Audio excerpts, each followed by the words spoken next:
Blessings, beloveds. Welcome back to my channel, Anastasia, Cosmic Astrologer, with you guys again today. Okay, guys, so today I'm actually going to go through what may seem to be very basic and very simple.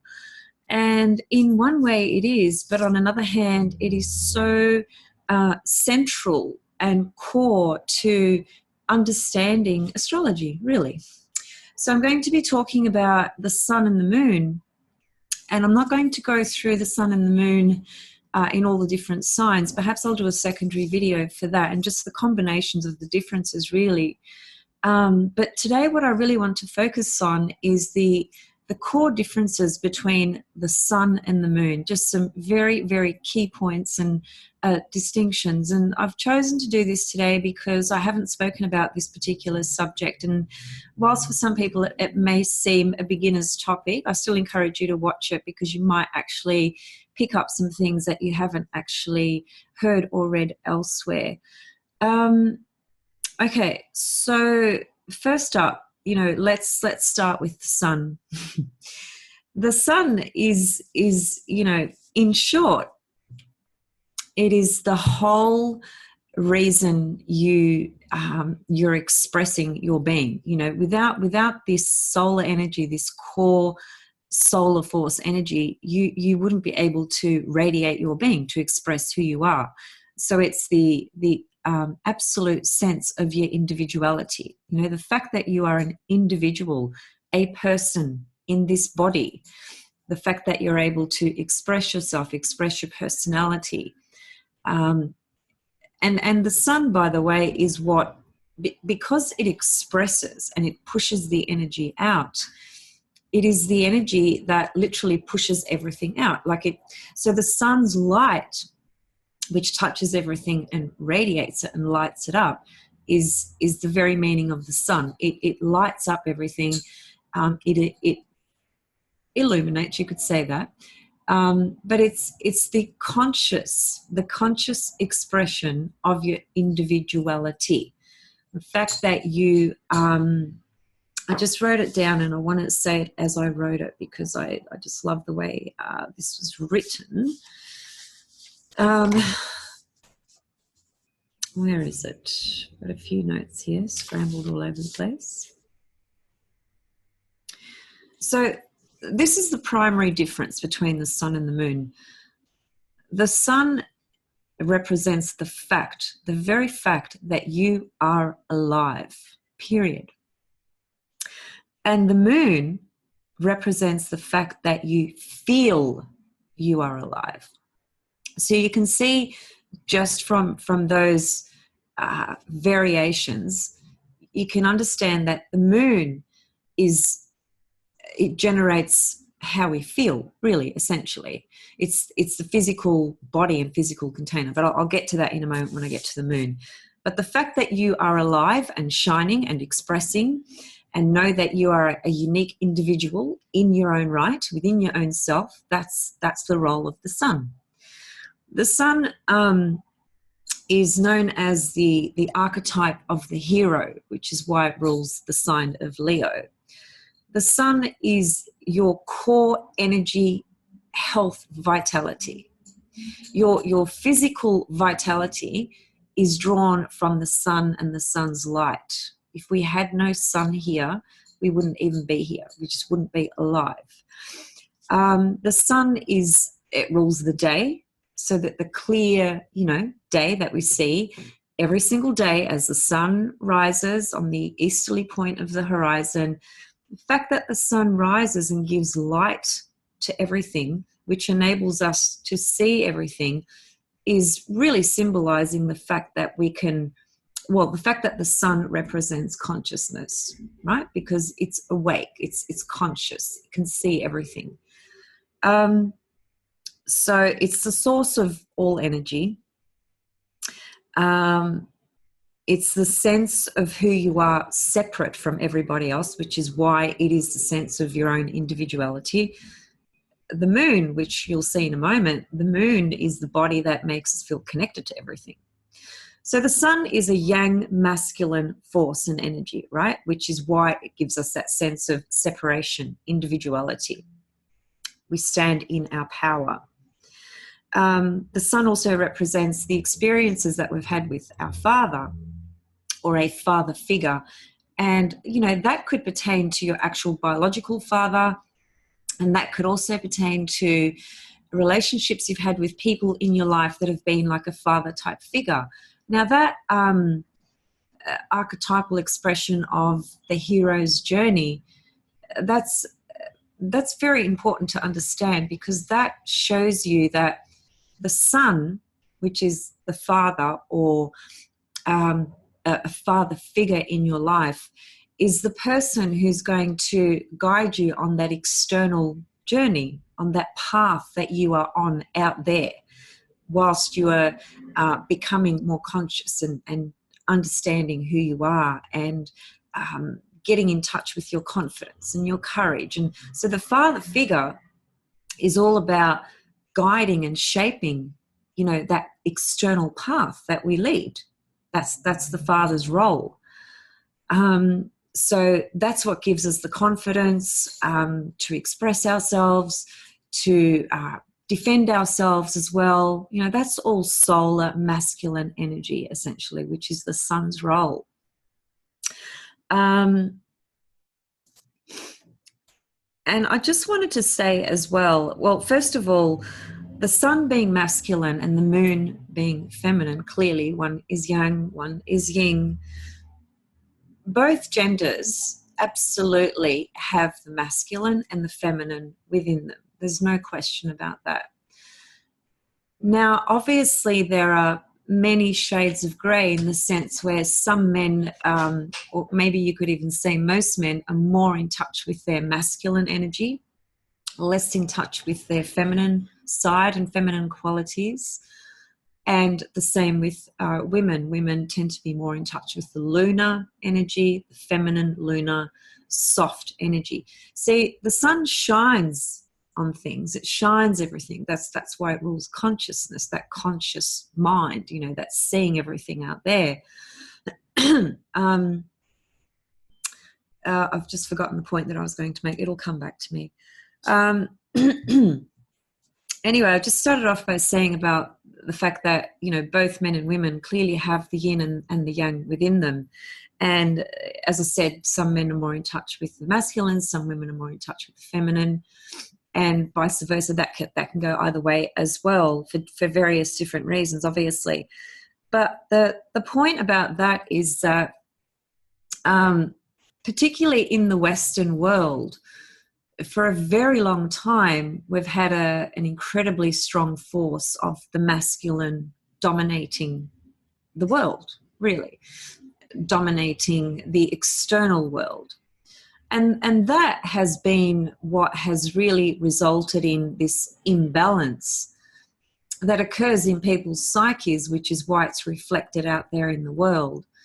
So this, the loss of the feminine, or the suppression of the feminine, that has happened over a very long period of time, has created a lot of imbalances that are reflected in the world. This is not my opinion. This is just, take a look around and you can see it.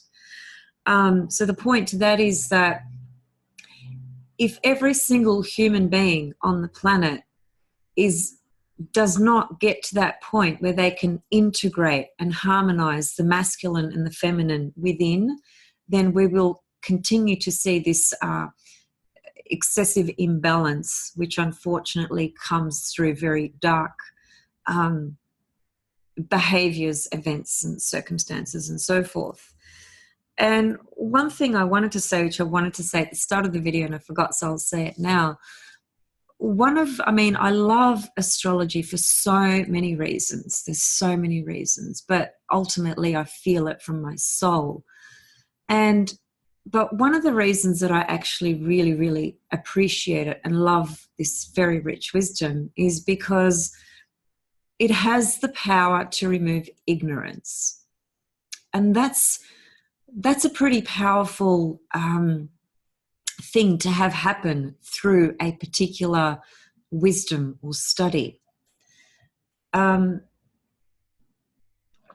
a lot of behavior, a lot of things that are done, things that are born out of ignorance are potentially quite harmful and quite dangerous. So if astrology can remove ignorance, then even that alone is clearly a very powerful thing for the entire world, for the planet. And the reason it removes ignorance is because it wakes people up. Astrology primarily is ruled by the planet Uranus. And what does Uranus do? It wakes people up. So astrology serves as an awakening tool for our own consciousness, essentially. Going back to the sun, it is the basic energy of being. It represents the day. As I said, it's your identity. The sun and the moon are the primary lights in the heavens that really show us the experience of duality. Very simply put, because the sun rules the day and the moon rules the night. And clearly that is a dual manifestation or experience, isn't it?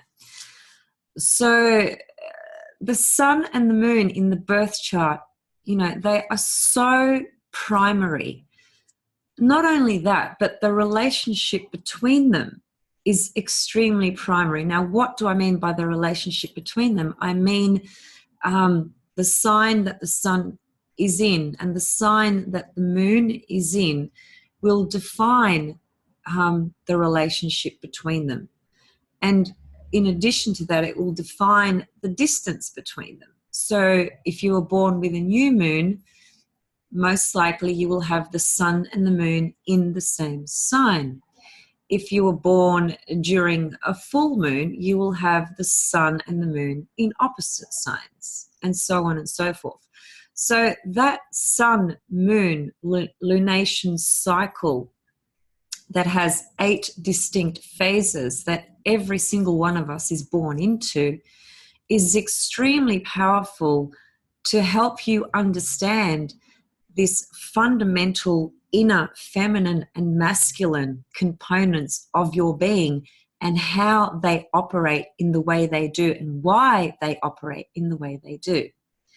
So you can see from that the sun and the moon they are like the king and the queen. They are the key players, the key luminaries and lights of the entire chart. And everything else dances around with them in this cosmic planetary dance that's reflected through your birth chart. But it is the sun and the moon that gives the light to everything. So the fact that you seek to express yourself and to improve yourself is the sun's will. The sun rules your primary will force, your primary sense of power, vitality, strength, motivation, drive, willpower, period. Not necessarily when I use the word desire, because the sun can be our desires, it's not really about sexual desires. That would be more Mars. But just the desire to radiate, to be, to express your unique individuality, that is the sun. Now, if you think about it, as I mentioned before, the sun rules the day, right? So when it's nighttime and the sun is descending on the right-hand side of the birth chart, that's why it's called the descendant, because the sun descends on that point at around about 6 p.m., just to use a rough time. Because naturally that will differ depending on which part of the world we're talking about and depending on which season of the year we're talking about, summer, winter, spring, etc. So as the sun descends, as he takes his journey into the underworld, and then we have the experience of the night, which is the lunar world, what happens to the sun, which is another reason why it is identified or described as the hero's journey. Because as the sun descends into the underworld, to the bottom part of the chart, he must face his inner demons. He must face the darkness. He must face these internal darker components, that the shadow components to his psyche. So as he's descending and going into the underworld, and before he rises again at approximately 6 a.m., he has this experience every single night where he descends and he goes through all these experiences of basically fighting off the demons, as it were. And it's kind of a symbolic, metaphoric way of understanding it, but it's kind of literal as well, really. When you think about it, when you go to sleep, you know, and you enter this altered state of consciousness, which is the moon's sphere and world. It's the lunation experience, the feminine, it's the dark, it's the internal, the unconscious, the under world, if you like, because it's the darkness. So as the sun is going through that journey and he has all these battles, we too, as human beings, every single night we go to sleep, we you know, you don't control your breath when you sleep. You don't even control it when you're awake. But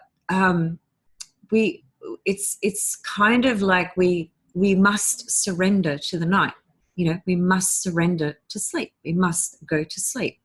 And that whole process of going into that other altered state of consciousness is the moon's world, where a lot happens. And I'll talk about that when I get to the moon. But the point I was trying to make here is as the sun goes through that journey before he gets back to the ascendant and rises again, then what is significant about that sun rising is that sense of triumph. You know, the sun has gone into the underworld and he's come back up alive, shining, bright, conscious, shining light for our entire day. That's very important to understand that from a psychological level as well.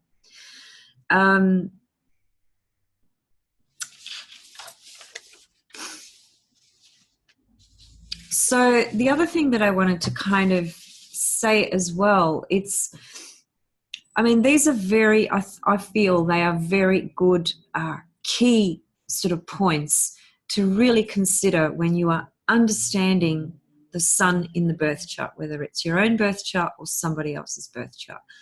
So the other thing is this: a strongly placed sun in the birth chart is going to have a very powerful solar energy, a radiating solar powerful force and energy for the individual. So, you know, that can lead to a lot of things, such as, you know, external success and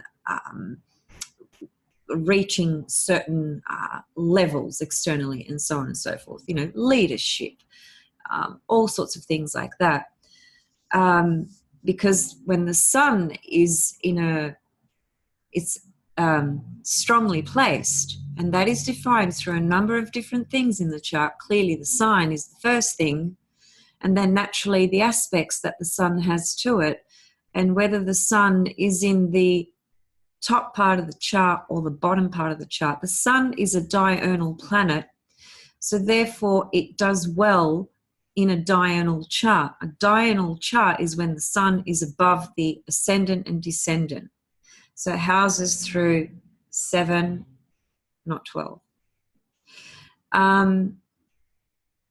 So the sun being a diurnal planet, being literally the light that lights up everything that we see and experience every single day, has that force, that power, that it's a masculine energy, it's a yang energy, so it's a driving external force that pushes things out, achieves a lot. Now, if the sun is your vitality, your core inner vitality, which it is, and the sun is compromised in the natal chart, And what I mean by that is, for example, if the sun is aspected by Neptune, that is considered to be a compromised sun, whilst it may have some other implications artistically. On a vitality and psychological level, a Sun-Neptune configuration can really, really weaken the sun. Neptune has that ability to weaken the sun. So how does that result physically? That can be a person experiencing issues with their health on the level of energy, creating energy, as it were, in their body and feeling strong and alive and with that will. That's the word will is very important for the sun, because that's what the sun is literally the will. That's the whole reason you exist. So when the will is weakened through a Sun-Neptune aspect, for instance, a hard aspect, square, conjunction, opposition, then the will force and the will forces of the individual are severely sabotaged. They're severely impacted, and that can manifest in a number of different ways for a person. So that's just drawing in an example of the sun being weakened by certain factors in the chart. And it's important because, as I said, the sun is the central reason you are alive. So if the sun is compromised or weakened, then the sense of being alive and out there in the world is going to be impacted, isn't it? So they're the main things that I wanted to say about the sun. There was something else, I've just forgotten it. Perhaps it'll come back. All right, let's move on to the moon. So the moon, as I've already touched on, is a yin expression. It's the feminine, lunar, female. It rules the night. And the moon, unlike the sun, operates from a subconscious level and with various things on an unconscious level as well. The moon is, okay, this is a really good example to understand the difference between the sun and the moon. And another reason I wanted to do this video is because if you look online and you read sun in Aries, moon in Aries, for the majority of the content that's out there in popular astrology, what you're going to get is you're going to get Aries, because Aries is Aries is Aries is Aries. It is Aries. So when you read the sun in Aries or you read the moon in Aries, you will find that a lot of content out there is really not making a distinction between how the sun in Aries operates and how the moon in Aries operates. What you frequently see is key words, key characteristics, key phrases that describe Aries, and that's it. So that leaves people thinking that the sun in Aries or the moon in Aries may operate in a very similar way, and they don't at all. The sun is a completely different expression to the moon. The sun is external, the moon is internal. The way the sun functions in all the ways that I just spoke about, that's what lights up the sun and the sign that it's in. And the sun, just like any other planet, has its rulership, exaltation, detriment, and fall. And that is not something that is often even considered in popular astrology. So, for example, sun in Aquarius. Well, that's the opposite to Leo, isn't it? So if Leo is rulership, then the opposite, being Aquarius, is actually in its detriment. And you don't think of the sun in Aquarius as being in its detriment. That doesn't even cross people's radar. This is where classical astrology is very valuable, because if you have these basics, then you can really understand a lot more about the individual and the birth chart. Okay, so getting back to the moon. The moon, as the sun is a solar energy and expresses and pushes out, the sun is internal, the moon is internal and it draws in. The moon is literally a container. The moon contains things, it brings things together, it gives form and shape to things, to you. The moon is your physical body.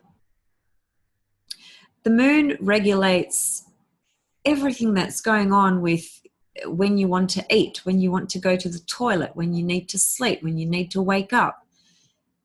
You know, that's all regulated from the moon. It's the internal functions of our experience of this body, of our being, which is all regulated by the moon. The internal clock that we have is governed by the moon, period. The external sense of time is ruled by Saturn, but the internal is ruled by the moon. Think of this. So imagine that you're living in a house out in a remote sort of area, and you know, you're on this kind of big land and you've got this beautiful house, and down behind, way far away from the house, you've got this area where you've got this massive generator, right, which is giving you energy to everything in that house. That generator is the reason you've got light and you can watch TV and you can have a shower with hot water, etc., etc. So that generator out there in the back, which is giving life, energy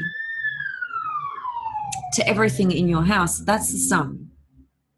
That's the sun giving that life force. Without it, there'd be no energy power in your house, would there? So that's the sun. Inside the house, where you are laying on your comfortable couch, snuggling up to a nice warm blanket, listening to some music, having a cup of tea, having something to eat, that's all the moon. So the moon is the container that shapes and gives form to the experiences that you have in your environment, essentially. Hopefully that little analogy helps. So the moon rules your instincts, it's unconscious, and it's also unconscious assumptions. Now, unconscious assumptions are formed very, very early on in life when we are an infant. They can also be formed prenatally, because when the mother is pregnant to a child, everything that's going on inside her body, which is the moon, that womb, that container that is containing this pregnancy, everything that is going on within her psyche, within her emotional body, her mental body, her physical body, her spiritual bodies, everything that she's going through is having a direct connection, impact onto this unborn child. And there's even been, Western medical evidence that has pointed to this fact that it's actually true. They've been able to measure in certain ways that the experience that a mother has during pregnancy, for instance, can be a great factor to what the child may experience when it's in the womb, the infant rather, or not even infant, is it, when it's inside? You get what I'm saying anyway. And then when the child is born, the experience is that it starts to, it's born with those experiences, and it's literally only just born. And then, add to that the whole karmic evolutionary stream to that infant's path. So there's a lot going on. So the moon The moon is the moon, as I said, the sun is the reason you are alive, and the moon is the reason you feel as though you are alive. They're very good definitions to understand the difference between the feminine lunar energy and the masculine solar energy. So these unconscious assumptions that I started to talk about a moment ago, they are formed very, very early on in life.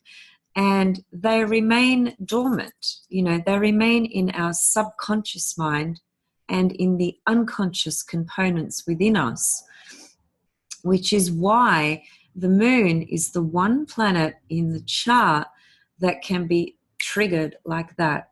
And what I mean by that is this, very simple example. When you are having a situation with somebody where you're feeling emotionally pushed, disturbed, distressed, someone's pushing your buttons, and you have very little control over that, really, because that is the moon. That's the moon reacting.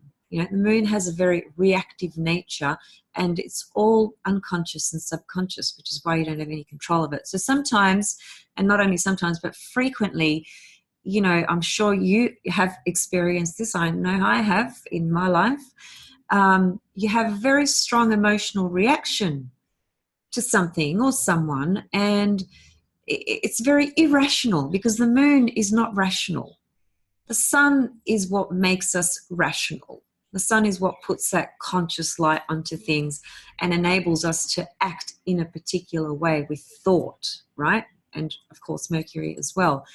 The moon is all pre-ego stuff, it's all unconscious assumptions, beliefs, things that we've created very early on in life, all based on the relationships that we have with our primary caregivers, being the mother and the father. Not only that, but also everything that goes on in the family environment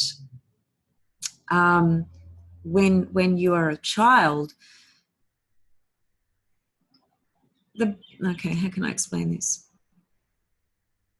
So when you are an infant and a toddler, for that matter, even really up to the age of 7, that's why the Buddhists have the saying, show me a 7-year-old boy and I'll show you the man, because that simply is referring to the fact that the first 7 years of life are so powerful for informing what's going on within us internally, because whatever we build internally, whatever we create, whatever we hold on to, that's going to inform what we see out there in the world. So, a little girl who has a traumatic experiences with the father, maybe the father was abusive, or maybe the father was absent, those sorts of traumatic experiences are really a fundamental core reason why a woman essentially grows up into having very dysfunctional relationships with men, to put it very simply.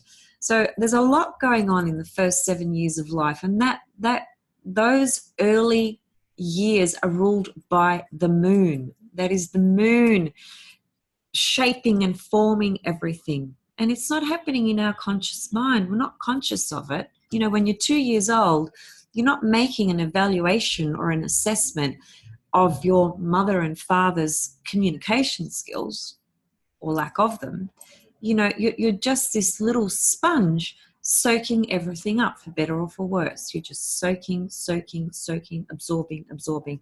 That's what the moon does. The moon absorbs, it connects, and it has feelings. The sun is completely opposite to that. So remember, when you're looking at the sun in Aries, or the sun in Sag, or the moon in Cancer, or the moon in Libra, you need to understand that it's not just about looking at the moon in Libra.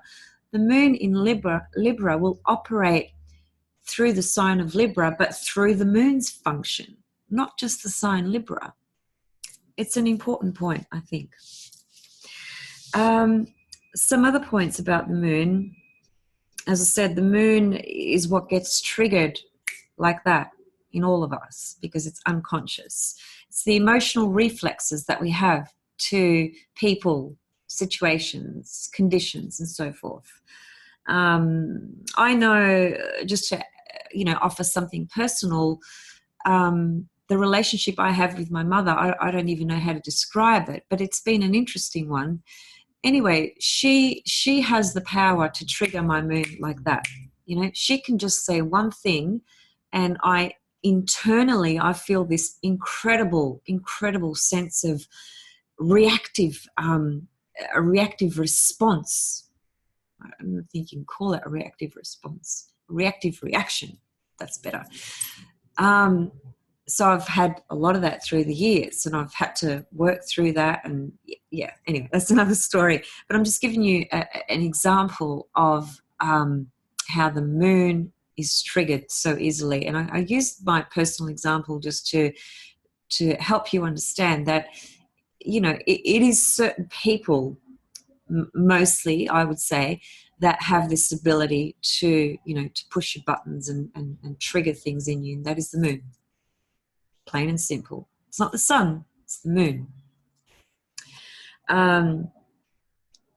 Because the moon connects and shapes and forms everything, it's that sense of the moon is what makes us feel that we are all connected, that there's this sense of oneness.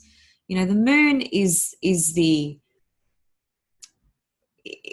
womb of the universe, the great mother, that holds everything. So with the moon, we have this experience and sense of oneness and connection. And it is the feminine principle and energy that always draws in, that contains, that holds, that supports, that nurtures. The sun doesn't do any of that. The moon does that. It's not the sun's role to do that. It is the moon's role to do that. So because of this experience of oneness and everything connected, this is another reason why the moon can be said to be connected to the psychic world or psychic abilities and attributes in an individual. So, put the moon and Neptune together, you're bound to have a person who's pretty psychic, even if they don't realize it.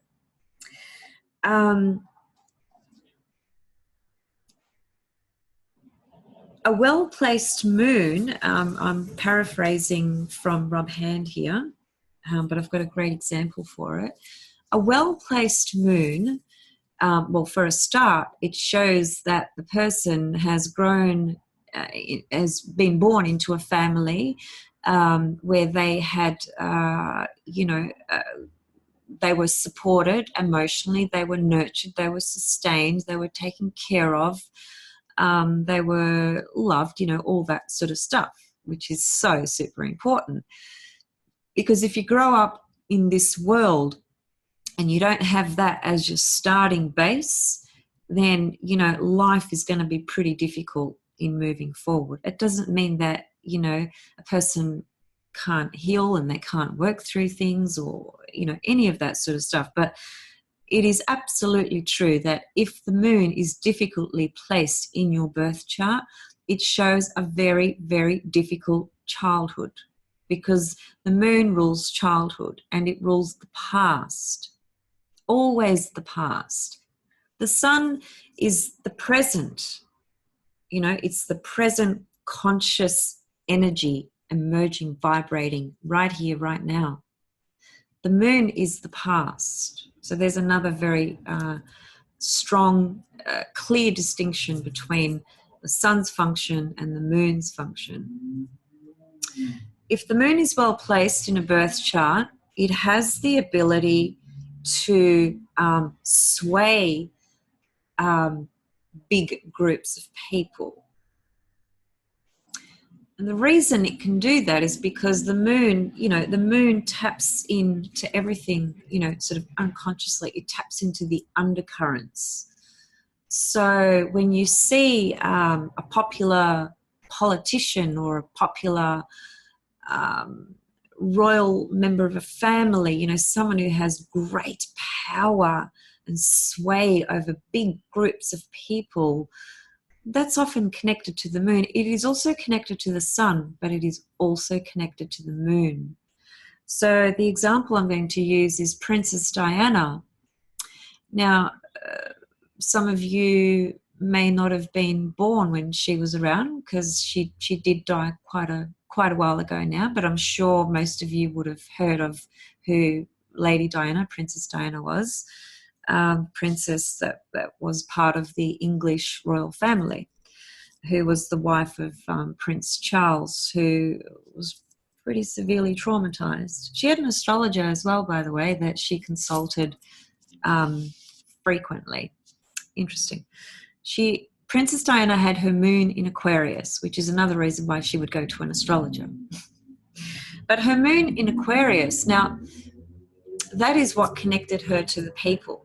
And she was connected to the people. She was a sun in Cancer, so she had that very beautiful, sensitive, nurturing, giving, compassionate, empathetic component to her being. You know, everyone loved her. Now, she was called the People's Princess. That was how they used to refer to her. The People's Princess is her moon in Aquarius, because her moon just tapped into the collective unconscious. And it's in Aquarius, so it's the large group of people. That's just an example of a pretty well-placed moon. Although the moon in Aquarius, moon is feminine, Aquarius is a masculine sign, so traditionally that wouldn't be an ideal place. But anyway, it still was a very powerful moon, and she had a very powerful sway over people. Wherever she went, everything she did, everything she said, everything she touched was either adored or scrutinized to the absolute hilt. But nevertheless, she was the people's princess and was very, very well loved. Some other things about the moon, just to wrap this up, because I really have to go.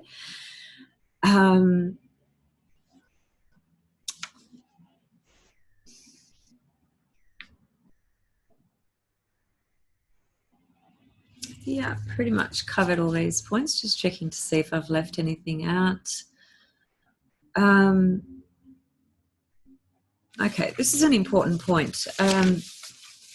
In terms of being born into this physical body, into this physical world, the experience of feeling like you belong where you are born, even in your own physical body, and feeling a connection to this earth plane, and feeling a sense of belonging, is connected to the moon.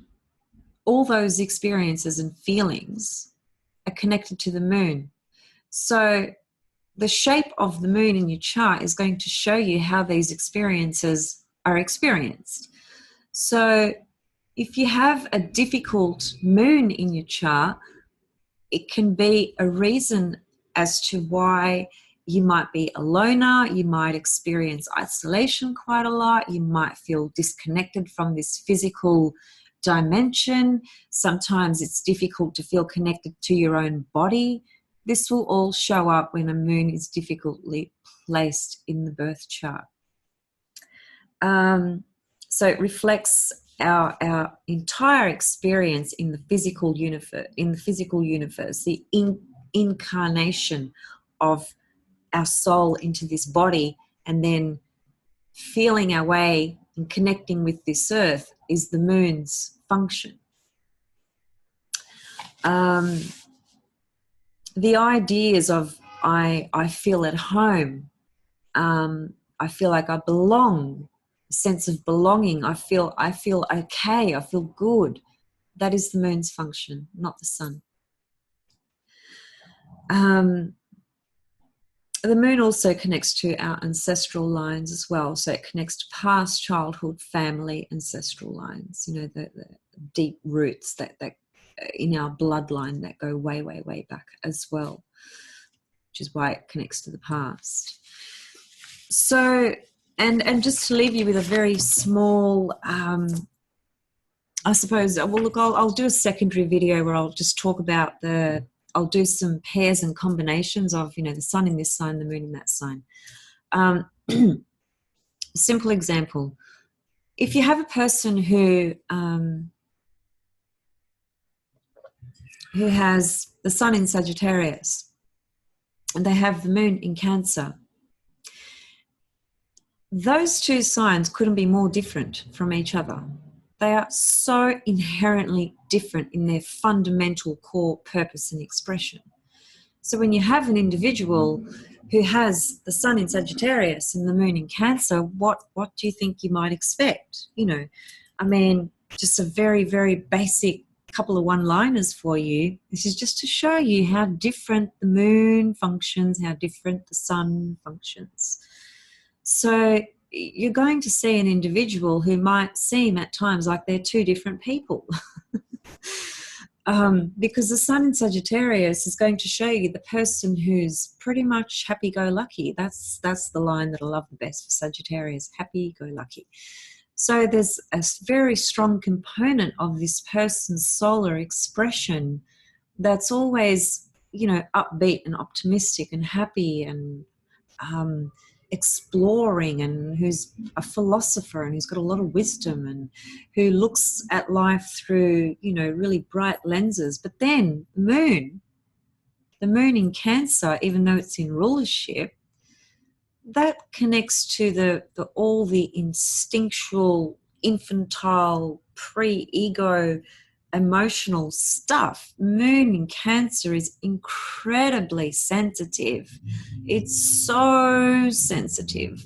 So the moon, by the way, I forgot to mention this, the moon rules, because it rules your feelings, your emotions, it therefore rules your moods, doesn't it?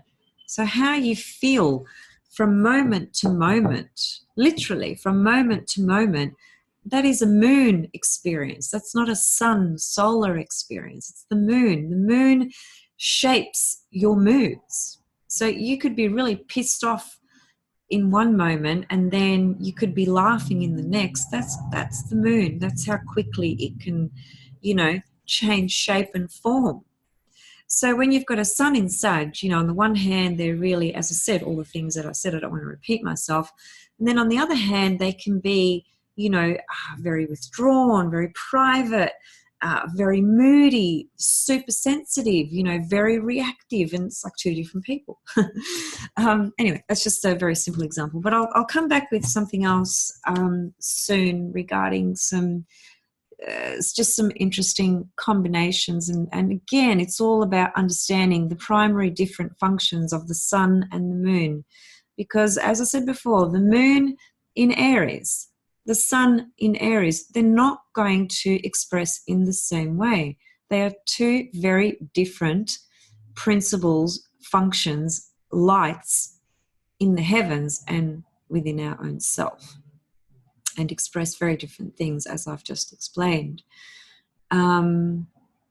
It's just one other point I wanted to make. I've just forgotten it. Okay, I'll leave it there because I have to go. I've got to do some work. See you guys soon. Thank you so much for watching. Much love and blessings to all of you. Hope you're having a fabulous weekend if it's arrived for you, because in some places in the world it's Friday late night. Thank you so much for your comments and questions, guys. Please keep them up and keep engaging with each other as well. And I'll see you guys very, very soon. Thank you to some new subscribers that have joined recently, and thank you to the ones that have been with me for some time. Love and blessings.